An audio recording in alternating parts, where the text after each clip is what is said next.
Welcome to Strip Cover Lit. I'm Dalton Gentry, and I'm here for a quickie review. This time, Harry Potter and the Cursed Child, J.K. Rowling.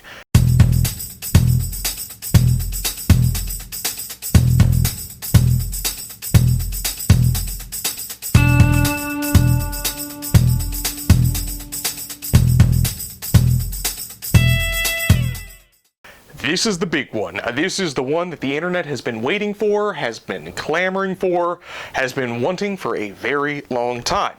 So, quickie review format. First and foremost, let me warn you, if you have not finished Cursed Child yet, I am going to have some spoilers in here. You cannot discuss good literature without good spoilers, so this is your forewarning. If you haven't finished, go ahead and give this a pause, burn through this. Very quick read. This is a play, doesn't take a lot of time to read. But make sure you go ahead and finish before you give this a watch. This is not part of our Adrian Reads Harry Potter series. If you are interested in that, make sure you give it a watch.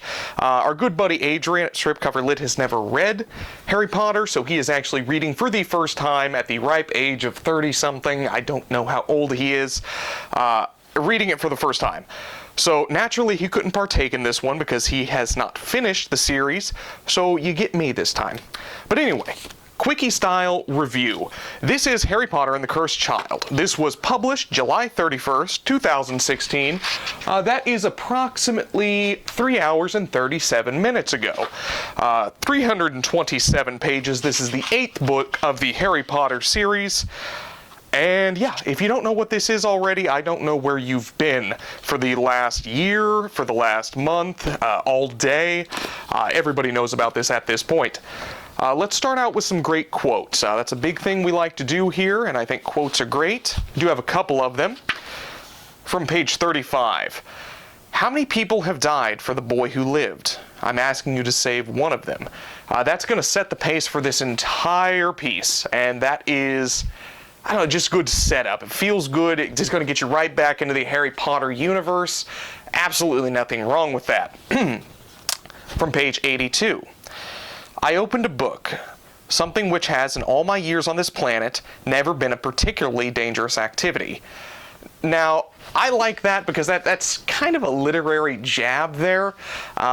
Love banned books, think we should all try to read the banned book list as much as possible. But when Harry Potter was published, it was banned in a lot of schools. A lot of parents had some issues with it. Kind of feels like old JK's taking a stab there, saying, books being dangerous.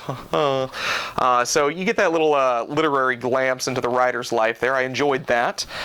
Page 112. You ask me, of all people, how to protect a boy in terrible danger. We cannot protect the young from harm. Pain must and will come. Good old Dumbledore. Haven't heard from him in a while, and here he is back again in painting form, which is something we've always speculated. He has to come back at one point. But Dumbledore here is going to guide us through some heavy philosophy, something we don't usually get in Harry Potter, depending on who you ask. And I think that's a good introduction. But if there is a quote to take from this one right here, page 258, Dumbledore again. Perfection is beyond the reach of humankind, beyond the reach of magic. In every shining moment of happiness is that drop of poison, the knowledge that pain will come again. Be honest to those who you love. Show your pain. To suffer is as human as to breathe. Oof. That is heavy, that is wonderful, that is dark, that has so much going for it. I'll usually only do 3 quotes for the quickie review, but I couldn't help myself. I was excited about this one. Next up, we are going to sell this book in a sentence. I'm half tempted to say, it's Harry Potter, just go read it. But I will try not to, even though I lied. This is the story that you've been waiting for, picking up from the last chapter of the last book. We are right back on platform 9 3/4. We are with Harry and Ginny's children, putting young Albus on the on the train to Hogwarts for the first time. And we're picking up from there. The back cover sums it up delightfully. The 8th story, 19 years later. So if that doesn't get you excited about Harry Potter, if you are an avid reader of this, I don't know what is going to. We're going to have best things. Our 3 best things from this, naturally, this is Harry Potter. This is what we all come for. But the cool thing about this is my generation grew up with Harry Potter. This was a lot of our first novel. This was a big part of our lives. And for the first time in many years, I got the chance to go back to a midnight release, stand in line, wait until exactly midnight, and get my copy of Harry Potter. It was like reliving a childhood dream all over again. So that was a huge thing for me. That's a great thing, and I hope that's a great thing for you. Hopefully it had that same effect. This is also a play. Now, plays don't get a lot of love like they should. I'm a huge old theater nut, so this is just 10 times better for me. I hope I'm not too excited right now. But plays don't get a lot of love anymore. Everybody goes the novel route, but it is nice to read something that is different, that takes a chance, and this does that, so that's absolutely delightful. Third great thing, there's a lot going on in here. There is a lot of heavy philosophy. There's a lot of discussion on free will, which we're going to try to get into just a little bit, and a lot more than the typical Harry Potter novel. Now, rereading the series in Adrian reads Harry Potter, I went back and read Sorcerer's Stone again, and very whimsical, very children-friendly. This play is a little different. I like that. That is delightful. But with good things are bad. So we have 3 bad things as well. First and foremost, this is the unfortunate cliche throwback. If you've seen Star Wars The Force Awakens and you're sitting halfway through the movie realizing I'm just watching episode 4 again for a new generation, you're going to get a lot of this in here. Now, typical of theater, if you've seen Wicked, this takes a couple stabs at Wizard of Oz. You're going to get some classic quotes, you're going to get some classic Ron Weasley-isms. That's part of theater, and it gives the audience a laugh, it keeps them engaged. That's okay, that's nice, I like that. But there's a lot going on here where you're like, oh yeah, it's just the same thing over again. Second bad thing, this is a play, which is a good thing, but it may be different for some readers. Now, most people are very familiar with the novel format, and that's what they're going to be expecting picking up this book, and I hope it's not very off-putting that this is a play. It's a little different to read, and maybe it's a little bit more difficult for some, but once you get past that, I think you're really going to enjoy it, so that's okay. It's a bad thing, but it's a good thing. But our third bad thing, this really might be it. Now, when the last book came out, Deathly Hallows, and we're left on platform 9 3/4 with the children of the people that we've been following all of our lives, we think to ourselves, hey, there's so much more here. We can keep on going with the stories. We can hope. We can speculate again. Once we get done with this, I don't think so. This seems to wrap things up. I mean, of course, you can always say, well, let's talk about Harry Potter's exploits at, the Ministry. Harry Potter and the stack of unending paperwork. But this really seems to sum things up, and you don't get that feeling as there may be more. Now, I hope Harry Potter continues through the Harry Potter universe. Maybe we get to see some more books. We knew we have the film coming out soon, Fantastic Beasts and Where to Find Them. But that might be the route we're going to have to take for the Harry Potter universe. 3 literary elements. Again, like we've talked about 500 times now, this is a play. I'm not going to say much more about that. That is a major literary element, bringing theater back into the written hands, whatever you want to call this. That's great. Time travel. We deal a lot with the time turner in this piece, which is something in Adrian Reed's Harry Potter we're just now getting to. Just finished up book 3. But time travel has been a huge element of science fiction for a long time, and that seems to be quite a literary throwback there. You're going to be dealing with that. And if you are dealing with it for the first time, this book handles it very well.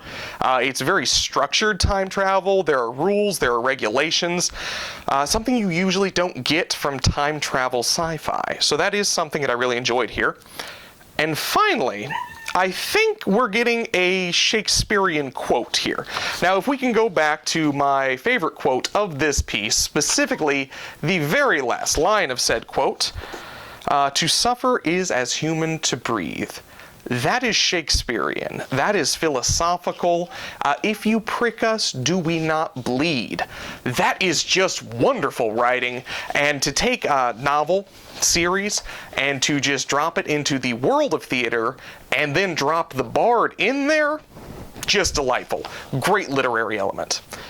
Big questions for further discussion. This is where we're going to get in the meat of topics here, and this is a quickie review. I'm sorry, I'm trying to hurry through it here, but there's so much to talk about. Big questions. Is there more to Dumbledore than we know? We finally get to see him again. He's in painting form, yes, and it is harped on quite a bit. You know, paintings are just paint in memory. They're not the actual person, and we have to remember that. So there's a big thing going on there, but we do get that good old Dumbledore sage advice again. Is this J.K. Rowling saying that she may not have loved what the Harry Potter series became? Now, a lot of this is going to be shown through Albus here, Albus Potter. He's not the favorite child. At one point, Harry goes as far as saying, you know, basically, some days I'm not happy you're my son. Is this old J.K. saying, hey, some days I'm not happy that I wrote this? No one could have expected, if you had written Harry Potter, that it would have become what it did become. I hope that's proper. I'm very tired right now. But maybe this is just JK saying, hey, you know, it's been a wild ride, and there are days that I really just wish maybe I wasn't J.K. Rowling. So maybe that's just me reading into things too much, but hey, maybe just a point. Third big question, do we control our destiny? Now, we've been talking at Strip Cover Lit about starting to deal with some more philosophy, maybe doing a philosophy channel. This is a huge discussion on free will. The characters in this play go back in time, alter time. This may as well be called Harry Potter and the Butterfly Effect. But can we actually control our destinies? Can we, you know, single decisions, can that alter the pace of time? So there's some big discussion that could be had there, and I think it would make some great engaging discussion. For those three topics, make sure you leave your comments down below. Let me know what you think. Let's start some conversation on this one. Recommendations for this. I am not going to play around and say, oh, well, if you liked Harry Potter, you should read this. No, if you like this, you're probably going to reread the books. You're probably going to get the Tales of Beedle the Bard. You're going to go see the new film that's coming out. Just immerse yourself in this universe. Enjoy it one last time, possibly. I would suggest, though, if you could go see this performed live, I would love to see it performed live. There are so many things going on here from a theater standpoint. I'd love to see how they accomplish. Finally, my rating. I'm going to highball this one. I usually go for a rather low rating, but this took me back to my childhood. I burnt through this in a single session read. I'm giving it a 92. This was an absolute wonder to go back one more time into the Harry Potter universe. Fortunately, Adrian will not be watching this video to avoid any spoilers, so for now, he won't know how much I'm going to gush over this. So, Harry Potter and the Cursed Child, J.K. Rowling, 92 out of 100 in my opinion.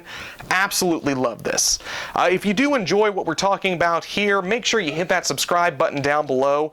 Give the Adrian Reads Harry Potter playlist a watch. Just, you know, watch him walk through that. Hopefully he'll get to this one soon, and we'll do a full-on review together. And make sure you hit that like button. Leave your comments down below. Let's start a bit of a discussion, and we'll see you next time.